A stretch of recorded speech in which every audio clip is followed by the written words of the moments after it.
What's going on, guys? Hope you're having an absolutely fantastic day. So in this video, I'm going to be talking about my 2022 performance as well as my 2023 outlook, right? So I do feel I talk about stocks online on YouTube, so I do feel accountability at the end of the year to show you my performance, right? So to answer the most important question, people will be asking, why not show us your brokerage statement instead of just an Excel sheet, right? Why are you doing it on an Excel sheet? And my answer to that is for privacy reasons. I'm not comfortable putting my portfolio out there, the amounts and all that yet.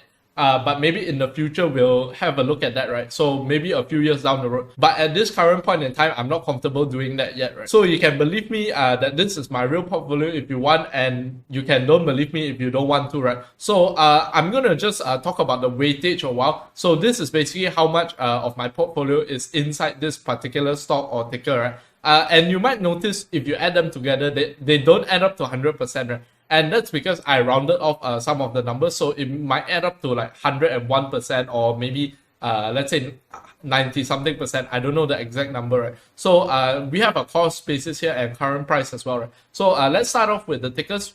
WBD, it's Warner Brothers Discovery. This is a spin-off play, and this is my biggest position in my portfolio, right? So I tried to go for 20% on each position, except for the extremely risky ones like the call options and also some of the smaller cap illiquid stocks, right?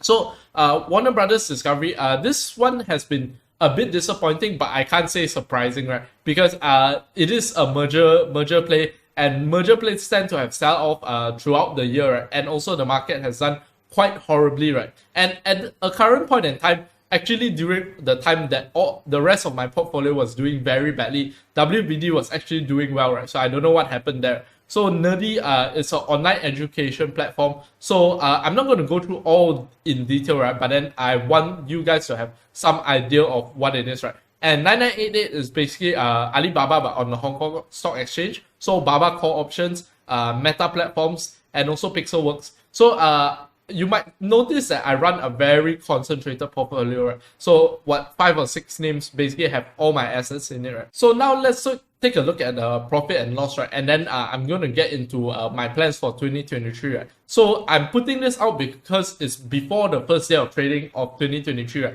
So WBD is negative 24.5%, which is pretty bad, right? Pretty horrendous performance. So Nerdy is negative 17%. And a lot of these were down like even more, right? But the end of the year, there was a small rally for pretty much all my stocks, right? 9988, negative 6%. At one point, this was like, what, 58 or 60 something. This is not US dollars, this is Hong Kong dollars, right? So that was a pretty painful position to hold on to. But I'm not bragging when I say it didn't really bother me, right? The price fluctuation. In fact, that was the moment that I established this Baba call position, right? And on reflection, this was actually a mistake, right? Because if I just bought shares, I'll be doing much better than plus 7.5%, right? But at one point, this plus 7.5% was a plus 300%, right? If you believe it or not, right? At one point, these options were trading for $3, and you might say, oh, why didn't you cash out and stuff like that? And with the benefit of hindsight, yeah, it's easier to say, right? Why didn't I cash out? I should probably have half my position, and I was thinking to do it, actually place the sell order to do it, but it didn't get filled, right? So it was the one day where it went up to $94, and then now it's sitting back at 80 something, right? So one lesson to take away is that options are really volatile, right? So you can see that I lost about from the peak 66% of the option value, right? So I'm just really happy that I'm not losing any money on it. But this was somewhat more of an experimental position, right? And that I was pretty much ready to, lose some money on this, right? Not 100%, of course, but some money on it, right? So Meta Platforms, my cost base is $110. It's at $120. So it's up about 9%. And this actually was a 20% position in my portfolio, but I actually cut down to have some cash, right? Because at that point, I think I sold at 117, so not much of a difference now, right? But it was a bigger size position, right? That's why when you look at the total portfolio performance, it may not add up, right? Because you can see that this is negative 25, this is negative 17, and all my smaller positions are plus single digits, right? So how do I get up to 13%, right? And that's the reason, right? Because I have some positions that I've had profits and I basically cut it, right? So Pixelworks is basically just a semiconductor company. Basically, they own another semiconductor company, which is 4 times the basically the equity value, right? So I just wanted to see how that turned out, right? And actually, at this point in time, this turned out pretty well, right? Compared to negative 20%, right? So if I had all my money in this, basically I'll be up 2% rather than down 13%, right? Which is pretty impressive for a really small cap stock. So this is just something I'm experimenting with, right? So a lot of my portfolio, you can see that this call option portfolio and this the smaller positions, I'm basically experimenting with my portfolio, right? So I do not recommend you guys copy my portfolio. But if we take a look at the total return year to date, it's basically 13.5% versus the S&P's negative nearly 20%, right? So a 6.5% outperformance. But to me, this is not good news at all, right? Because I'm still losing money, right? So people might say, oh, you outperformed the S&P, congrats, most fund managers can't do that. But then again, I'm running a much smaller portfolio, and losing money to me is not really very something that I want to celebrate, right? But basically, I still have quite a lot of faith in all these companies. So I think the most shaky positions are Nerdy, as well as this Baba call options, right? Other than that, I have pretty much 100% faith that these companies are not, I'm not going to lose money on these positions, right? So Warner Brothers Discovery is another one with a lot of debt, but again, they have a fixed debt and all that stuff, right?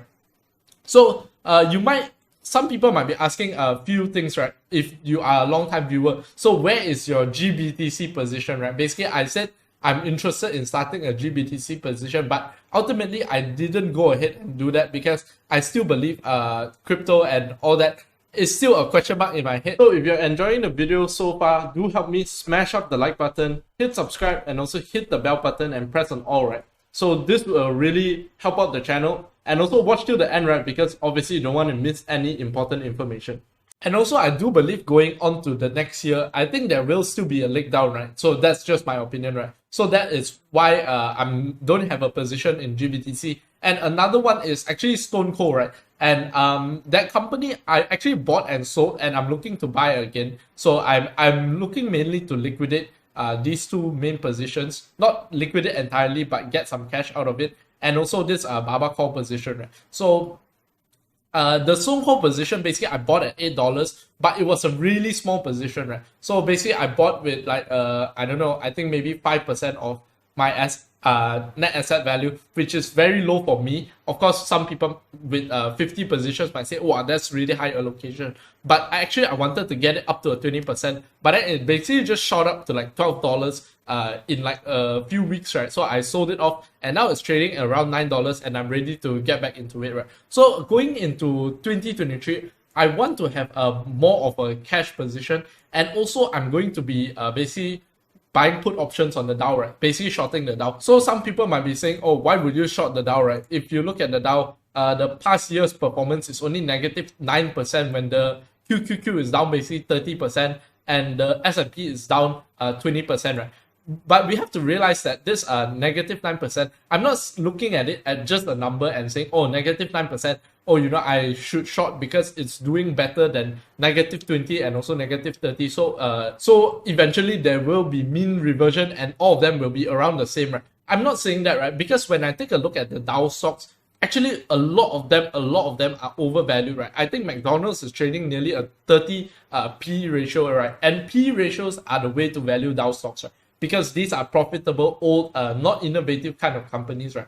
And it seems like all the money is hiding out there now, right? So in the coming year, I think during January, this kind of period, I will be trying to establish my put positions in the Dow, right? So that's what I have planned for 2023 at the moment. And I think I will be interested in looking at a lot of the high growth stocks in 2023 towards the end of 2023, right? But we also have to see how things play out, because if there's a recession, all these high growth stocks will grow from high growth to maybe even negative growth or very low growth, and investors will price them very cheaply, right? So my three things going to 2023 will be basically, first of all, have more cash, because there will be more buying opportunities. So I'm looking to get cash from other places as well, right? Not just from my portfolio. So number two will be to short the Dow. And number three is to go long basically hyper growth stocks, right? Like some examples would be Snowflake, CrowdStrike, all these companies, but I don't really understand these specific companies that I'm talking about, right? So